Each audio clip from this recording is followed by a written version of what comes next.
God, I can't believe I'm like all excited for clowns just out of sheer that. Yeah, sure was a lot of that. Ugh. I don't typically like the clowns that much, but they still look fun. You crash landed on a planet called Eternia. You staggered from the wreckage of your ship. You were desperate for information, provisions, probably a bit of medical attention, but most of all, desperate for friendship. Is what you'd say if you were written by a bunch of hacks who cared about the Aristotelian idea of narrative unity. Yeah, so this is all the same stuff, right? Seems to me. Yeah. I thought the A button got jammed. Anyway. Hey, you guys. Let's go see what you guys are on about. Are you guys gonna be fun like Kariko? You're like younger, so I don't know. Maybe that is some kind of Hey, this is that road where we met Kariko. Yeah. Are these two going to be assholes who are mean to Kariko? If they are, I'm going to kill them. You wish. Just instantly. You wish you were going to kill them. I will. With my bare hands. You've gotten pretty good at the old friend-making game by now. But even an old hand at palling around like you, a real platonic Lothario, has bad nights sometimes. Tonight was one of those nights. It's getting close to morning. You're not a new friend in sight. You'd met new people, sure, but none of your conversations had panned out the way you wanted them to. Huh? Every interaction had come to a close with your friend count no higher than when you'd started. No matter how many compliments, offers to help, and other tried-and-true friending strategies you'd whipped out. You won't stand for it. You're determined to finish out the night with at least one more new buddy's name in your little black friendship book. But with the sun's about to rise, you have to admit you're cutting it a little close. Wait, sun's plural? Yeah. Alternia only has one sun. Says you. It has 2 moons and 1 sun. Says you. As each minute ticks by, the sky I'm wrong. Gets a little lighter, and the possibility of dying an agonizing fire death gets higher. And like that comic is fucking long as shit, and I don't remember a bunch of stuff, but I'm pretty sure. Oh, whatever. Each minute 6 5 little later, but okay. Maybe it'd be best for you to just pack it in and find somewhere to spend the day. You pick up your trusty palm husk and call up one of the many friends you already have. Oh, God. Yeah, okay. Yeah, to ask if you can crash. Hell, maybe Skylar will be up for sharing a Recuperacoon. Again, the soothing ooze has kind of grown on you, and sleeping next to Skylar always makes you feel so comfy and safe. Do you guys do this often? I don't know. But clearly, I spent way too much time on the thing that you're probably going to post after this, so I guess I shouldn't talk about it. I don't fucking... Yeah. Turns out Skylar is more than down with you coming over. Time to make tracks. You turn tail and hurry in the direction of Skylar's digs, but it's not long until you run into a distraction. Whoa. That distraction is in the form of a house. It's a dark, crooked thing, hulking close to the ground. Slatted wood walls, sloping roofs. Vines cling to it like dust and cobwebs cling to forgotten things in the attic. Something about it feels off. Looks like Luigi's Mansion. Kinda. Or Castlevania. Yeah. It's Houselvania. It possesses a certain energy that sends shivers up your spine, making your hair stand on end. An instinct deep in your gut is telling you to give it a wide berth. On the other hand, it's a shelter. Skylar's place is a ways off yet, with the house is right here in front of you. It could be worth seeing if whoever lives here is willing to put you up for the day. Approach the house or no fucking way!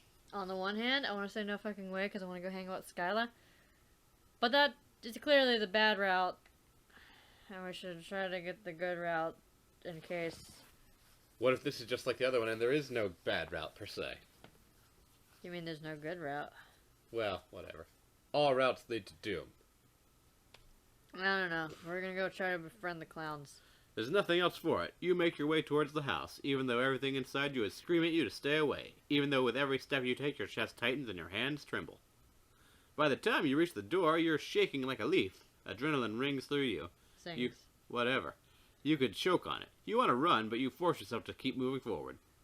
It's a slow-motion race between you and the sunrise. At this rate, the sun will make it all the way into the sky before you can even knock. You drag yourself the rest of the way, stumbling onto the front steps. The door knocker is an intricate yet grotesque thing, an undulating tongue of lolling out a set of sharp lolling out of a set of sharp teeth and all cast in iron. You grab the lumpy end of the tongue and bring it against the door. Wait, Nothing. I pressed the wrong button. Oh shit. Anyway. Nothing. Fuck. Maybe I'll get lucky and the door will open. Out of options, you reach out and turn the doorknob. You can feel the first licks of sunlight against the back of your neck. Is it just you or is your skin starting to blister? But today's your lucky day. The door opens. You should feel overjoyed at your life being spared. Instead, your focus is fully on how the roiling in your belly has bloomed fully into nausea. In the distance, inexplicably, is the peal of sirens, an indistinct and wailing noise that only continues getting louder. Is the screen supposed to be all gray? Maybe. It's not even black, it's gray.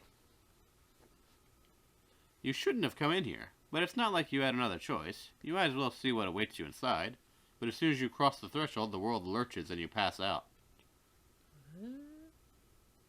You come to in a different room than the foyer, head ringing like someone just whacked it. When you move to sit up, there's the sound of skittering all around you, like hundreds of tiny insects are scurrying away to safety. Had they been roving the floor while you were knocked out? Gross. Spooky. Yeah. Is this place haunted? You prop yourself back on your hands to take a look around. Your impromptu nap has done nothing to assuage the deep sense of wrongness you have about this place. But hey, maybe you've managed to sleep through the day. Maybe the sun is set again so you can get the hell out of here. This sense of optimism is misplaced probably, but it's not as if you can check. There are no windows. You cast your eyes around the room. Underneath the floral peeling wallpaper, the walls are riddled with damp and mold. Damp. Why is there a U? I don't know. And on the other side of the room, an open door. Thank fuck. You aren't locked in then. You can go look for somewhere else in this place that might even have a goddamn window. Yeah, that's a thing. Goddamn window. Okay. It's just a funny way of saying it. She says so. Yeah, it is. I'm pretty sure I've done it before. So many clowns. Cool picture of the juggly guy. But anyway.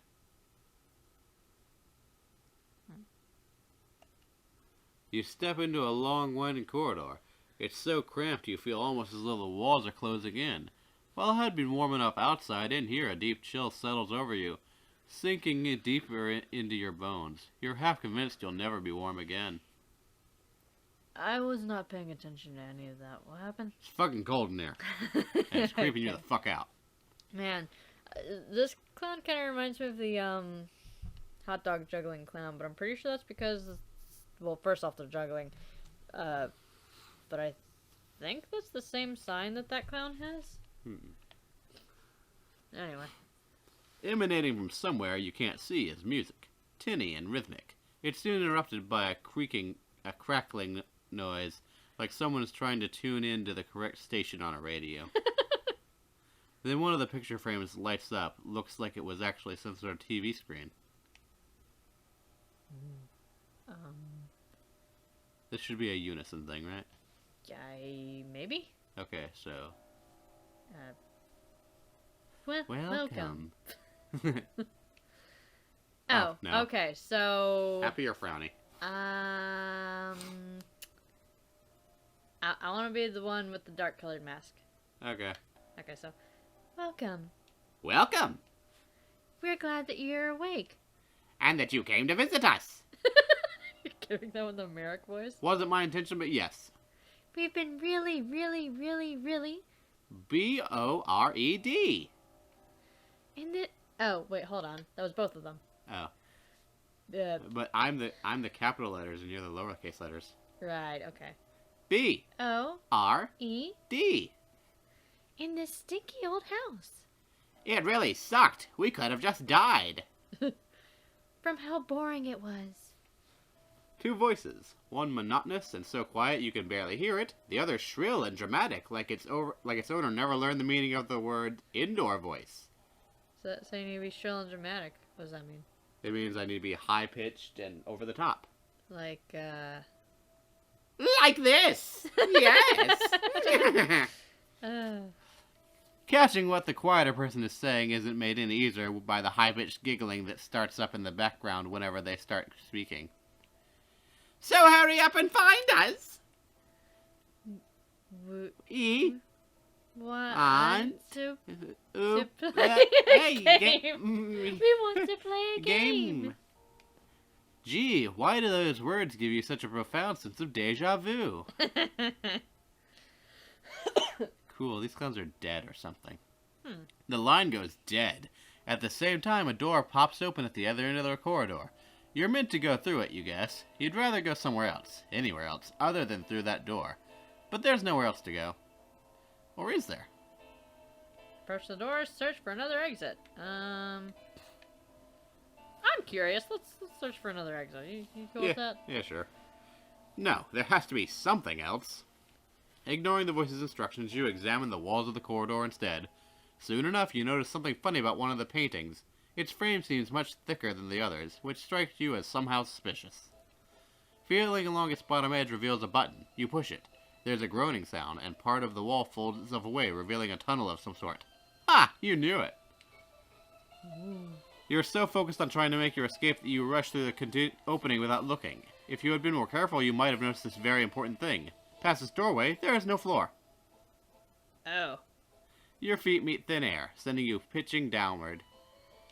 Drat, you think, as you plunge toward the pit of knives beneath you? I like how the music gets more carnival-y whenever we pitch that route. Yeah. You'd reached a follower milestone on Chitter the other day, too, and you hadn't gotten around to bequeathing it to any of your friends in case something like this happened. Your final regretful thoughts are of your account, dusty and abandoned, with no one there to continue to update it after you're gone. How does the main character wish they'd given their password to somebody? Yeah, no, they wish they had given all their followers to somebody. How is that even supposed to work? Oh, you know, when you're big on the YouTubes and stuff, you can just do that. Oh, goodness. It kind of looks like somebody threw them at you backwards, though. Yeah. Hey, you're bleeding. Cool. Huh. Dang. Well, let's go get the other bad end. Yeah. Do you think that's I guess that's the one where you try to go to Skyla, huh? Yeah. Probably burned to death. What if it's not? What if, like with the vampire guy, you can't actually befriend these two ghostly clowns? I don't know. Either way, let's go see Skyla. Approach the house, no fucking... Yeah, let's go hang out with Skyla. Yeah, no, that's not happening. Didn't you just establish that this place gives you the heebiest of jeebies? Plus, there's always the chance that the inhabitants will cull instead of help you. You're sticking to your original plan. Thank you very much. Firmly ignoring the house, you continue on your way. You make good progress for a while. Your map app says you're heading in the right direction. Except... Oh, what the fuck? Why are you here again? Did you take a wrong turn somewhere? What? Whatever. You're not going to dwell on it. Time is running out, and you need to get away from this stupid house. Pronto. You'll make sure to do it right. This time you'll go... Oh, fucking... Left? Sure. Left. Okay, you split, breaking into a jog. The scenery flicks past you as you pick up the pace, urgency spurring you on. It's getting even lighter. Won't be long now. What? You check your palms again. You're right back where you started, even though just a moment ago the map's GPS put you a decent distance away. This is ridiculous. There's obviously something weird going on, but the suns are creeping over the horizon. Time's up. There's nothing else for it. You make your way towards the house, even though everything inside you is screaming at you to stay away, even though with every step you take your chest tightens and your hand trembles. By the time you reach the door, you're shaking it like a leaf. Adrenaline zings through you. You could choke on it. You want to run, but you force yourself up the steps moving forward. If once we get to the house, it just goes the same as normal. I'm gonna go back and go right. Okay. It's probably the same thing, but whatever. Slow motion race between you and the sunrise, all that jazz. Same thus far. Because even knocked, you drag yourself the rest of the way, stumbling. It's an intricate. Yeah. Okay. So. Time. Wait. Hold on. Fucking. Let's go right. Okay, you split, breaking into a jog. The scenery flicks past you, pick up the pace. The urgency spurring you on. It's getting even lighter. Won't be long now. What? Good to know. Good to know. Okay, so. Let's go. Hang with the twins. Yep.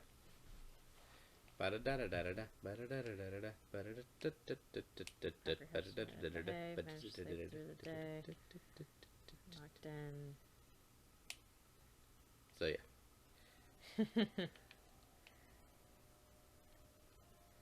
Approach the damn door. Oh, hi there. Your wariness only intensifies once you set off down the hall, because the walls start fucking bleeding.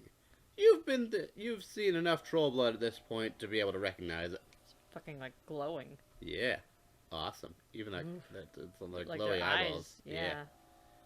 Jeez. Multicolored streams ooze over the wallpaper, and faded portraits lining the wall, collecting and congealing in a sticky, viscous puddles on the floor. The narrow hallway becomes steeped in the stench of copper. You walk faster, but the streams of blood follow you, sluicing down from the ceiling as quickly as you walk. You reach the door, eager to be away from this grisly sight. You throw it open, but oh god, you hadn't considered what might be waiting for you behind it. What if these two shady characters plan to torture you, tie you up and steal your promised texting embarrassing messages to your friends, while you can only look on in horror, helpless and unable to intervene? Anything but that! It's too dark to see anything at all. See anything. I beg to differ. I can see one of those, those, it's like a bowling pin thing. And there's a ball, and there's like some kind of, there's lots of swords. I can see darkness expanding at the bottom. Where? Like, okay, it might be one of those weird things where when you stare at something too long, it just changes in your own head. Yeah. But I swear if you watch here where, like, the black and the red are connecting. Yeah, I do kind of see that, but it's only if I stare at it. Okay.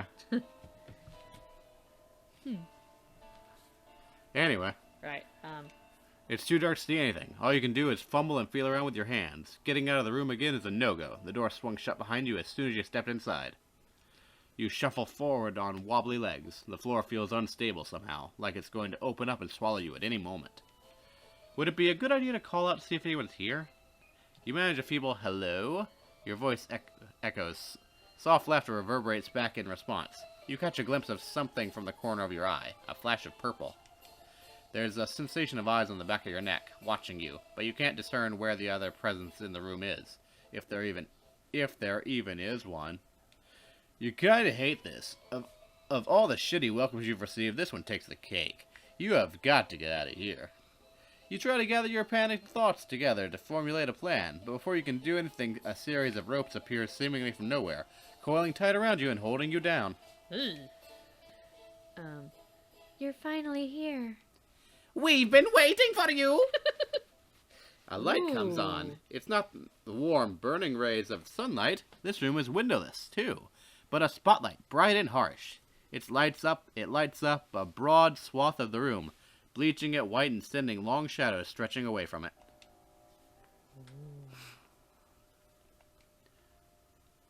Hey there. You can see your captors more clearly now. Two purple-blood kids. Aside from their expressions, they look exactly the same. A manic glint sparkles in the eyes of one of them, as sharp as his razor blade grin. The other looks more hesitant, almost sad.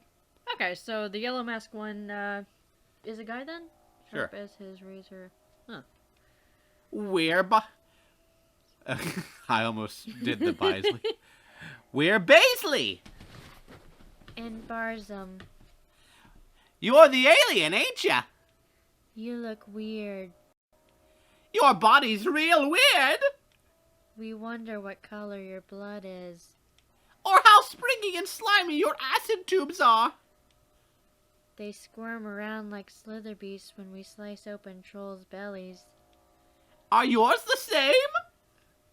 You struggle against your bonds. You have no idea what acid tubes are, but you'd much rather stay away from your body. Stay inside your body where they belong, thanks. I believe that's your intestines? Probably. Or like your, that thing that goes between your mouth and your stomach and... Yeah. What's it called? Not larynx, but... I don't know. You thought you'd move past the days where you had to serve as a torture muppet. All you needed was a few hours shelter from the sun, and if it's safe to go outside again, you'd really like to leave. This was the wrong thing to say, apparently. Oh. The twins leer at you disapprovingly. Or, well, one of them leers so disapprovingly he might burst into tears. The other just looks pissed. Wow, that's weird. It's really scary seeing the sad one angry, and it's really upsetting seeing the happy one sad. Man. No way. We told you. We've been so bored. Do you know what it's like? To be all alone? With no one else to play with? For wipes? I'm pretty sure that should be sweeps. For sweeps? What? Just wipes. We might have each other. We're never truly alone. That's what makes being us so great. But it's a little difficult to play pranks on someone. Who always knows what you're thinking and feeling. Wait, you thought Barzum was the quiet one and Baisley the loud one. But it looks like you were mistaken? Or did they switch? If you weren't faced with the prospect of having your innards yanked out and played with by bloodthirsty children, you might be more puzzled by their statement. As it stands, you have more pressing problems on your mind right now, so their words more or less fly over your head. You squirm harder, even though it doesn't do any good. In fact, it just seems to make the twins madder. Sadder? You settle on smatter. Mad. It's like from this text post meme? I'm not sure if it's a meme. Stop trying to get away! It's always like this. Nobody ever wants to play with us. We hate it. Now hold still! You look at them beseechingly, trying to appear as small and helpless as possible. Maybe it's a little pathetic giving puppy dog eyes to literal children, but you lost track of your own dignity a long time ago. They're not really going to do this, right? A noise starts up. It sounds suspiciously like a chainsaw. And is it just you, or is there a scent of raw meat in the air? Where the hell is it coming from? You continue straining in your bonds, stomach clenching in fear, bile rising at the back of your throat. They're not actually going to hurt you, right? Oh god. Oh god. Oh god. Oh! You wake up, gasping. But you aren't strapped down anymore. You're in the same room that you were in at the beginning. What happened? Huh? The room hasn't changed since you've been gone. There's still only one way out. You really, really don't want to step through the door again, but what else can you do? You step through the door. There's that radio crackling again. Welcome. Welcome! We're glad that you're awake. Their little greeting goes on just like it had before. A pre-recorded message, maybe? Your heart pounds as you step through the second door. You're hoping you'll be able to sidestep the ropes this time, but instead of getting tied up, you trip forward into a vat of what feels like glue. Huh? You were lucky enough to have turned your face away from the stickiness so your nose is still above the surface so you can breathe. For now, anyway. But you can't move. You're finally here. We've been waiting for you! They're acting like it was the first time all over again. What is this fuckery? Are they messing with you? You met already, mere minutes ago. No, we would have remembered. Meeting a weirdo like you? Stop trying to trick us. Then everything goes black for a third time. Huh?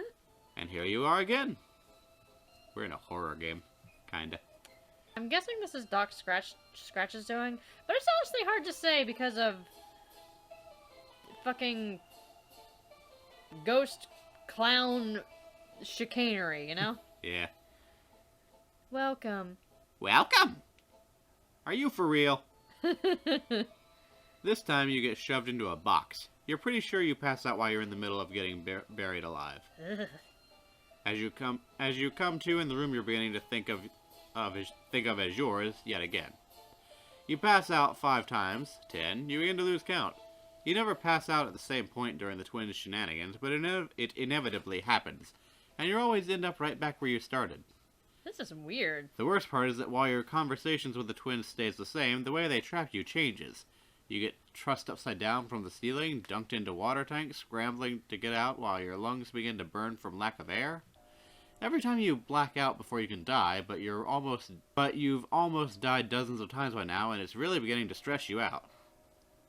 This just kind of makes me think of that prediction that I made about Lanx endings being like, a bunch of near-death experiences, and the only one that's there's the good route is where Link dies, and only now it's the main character. The main character gets the near-death experiences. So much death! Haha! You have to be stuck in some sort of time loop. You see this sort of thing in movies all the time, and everyone knows that movies are the best points of reference for one's actual life. The hero wakes up to the strains of an old pop song playing on the radio and reminisces over their childhood journals, which sends them back in time where they have to stop a crime before it happens, or maybe you're thinking of a different movie? Fucking hate Butterfly Effect. Is that one? Yeah, kinda. Anyway, your point is... I was too young to watch that movie when I watched it. Is that the one that... There was some guy, and he was, like, in prison, and I kept getting confused, but every time he wrote in his book, he would go back in time to when he was a kid, and I just remember... Yeah. There was the scene, he, like, in his hands... Yes. Yes, that's the movie. God, I didn't realize that was that movie. The... I watched that in school. I think it was junior high? Dang. Yeah, in retrospect... I'm pretty sure the vast majority of the movies that the teachers put on for us are movies that our parents would not have approved of at all. I don't know about you. For me, it was always either a sports film or like Shrek or something. I feel lucky. Man, God, I wish. Yeah. I remember one time, they just straight up put on The Ring, or maybe it was the one where the person comes out of the TV. Was that The Ring or was that the other one? The Grudge? I think that I saw that was The Grudge, because The Ring was the one where they come out of the well. Okay, but The Ring, they do that because you watch a tape. Yeah. So, I don't know. I saw The Ring once long ago. It was supposed to be suspenseful, but I think I was too young to get it, so I didn't care. Yeah. Oh, man. Our parents would not let us watch horror movies growing up. Yeah. I remember the first time I finally got to watch one, I fell asleep, and they were like, wow, she must be, like... fucking stone cold to fall asleep during I think it was a Stephen King movie. And I'm like, no, I have no concept of suspense because that's not what I grew up with. So this is just a boring thing where this guy is stumbling around a house and there was a thing with a penguin and he put it back and then he went back to his room and I don't fucking... Yeah. Anyway, your point is that you have to find a way out of the loop. Hopefully you won't have to do anything too wild, like stab your past self and then throw your own bloodied corpse out the window. That would really, really blow. God, I kind of wish I had... Oh, wait, that's something we're going to post later. Okay. Fuck. But I kind of wish I had continued, because that's a reference. Is it? Yeah. Unfortunately, you can't seem to find any clues indicating that what you would do next. You always pass out. The twins are always excited to play with/torture you. They don't seem to be aware that any of this is happening, from what you can tell. After around 20-something or other, you've had it. Enough is enough. You can't take it anymore. Giggling. You can't take any more giggling, any more of that hard, damp floor, any more excruciating games. You might not be able to be any closer to figuring out what to do, but you have to try something. What?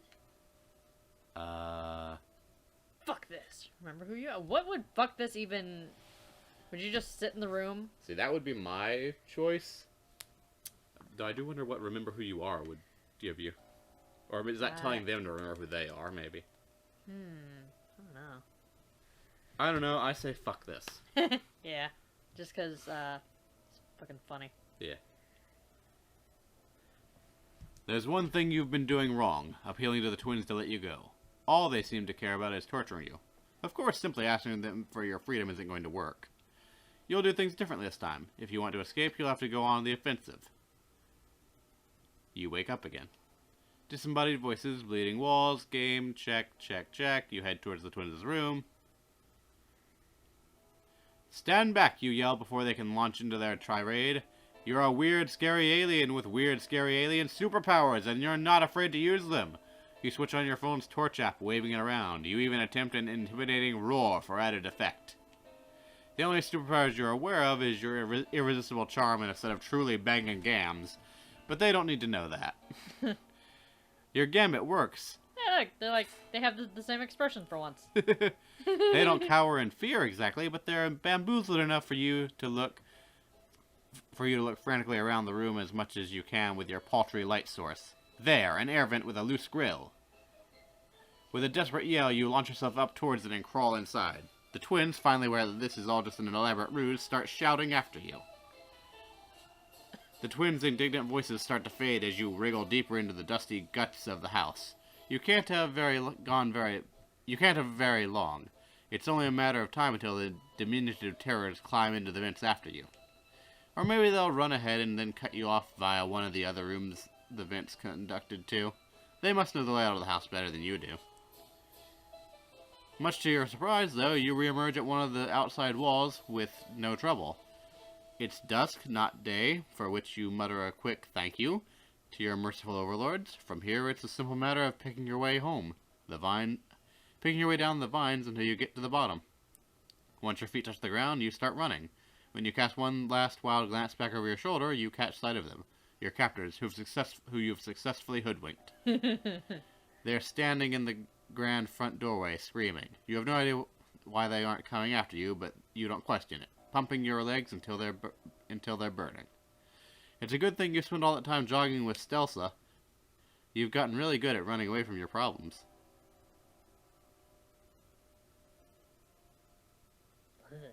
It's so weird to me whenever it makes references to bad ends. Yeah. You stop running once you can't see the house anymore. You're a little surprised that getting away turned out to be that simple. But you know better than to look a gift hoofbeast in the squawk gaper. Relief floods through you in waves. You did it. You got away. You slow down to a leisurely walking pace, pulling out your phone as you go. You have a slew of texts from Skyla, who had been wondering what happened to you after you'd never turned up. Her invitation to come by and hang out still stands, though. Oh boy, you can't wait to finally make your way over there and chill with her. You'd never play favorites among your pals, but you have to admit that you hold a particular fondness for Skyla. Her whole thing where she always makes sure not to cause you any bodily harm, that definitely has its charms. You keep walking, but after a while your stomach starts to sink. It's been half an hour and your surroundings don't look any different. You should be closer to Skyla's neck of the woods by now. It's not until you catch sight of a weathered wall all wound with ivy that you realize what's going on. It's the house again. You're still stuck. You're not going to be able to leave its grounds no matter how much you walk. You might have escaped the house, but whatever curse or time-space witchcraft this isn't confined to within those walls. You're in a pocket dimension of some sort, and you don't know how to break out. So now you can either return to the twins, since they're the only company you have out here, or make these bushes your new best friends.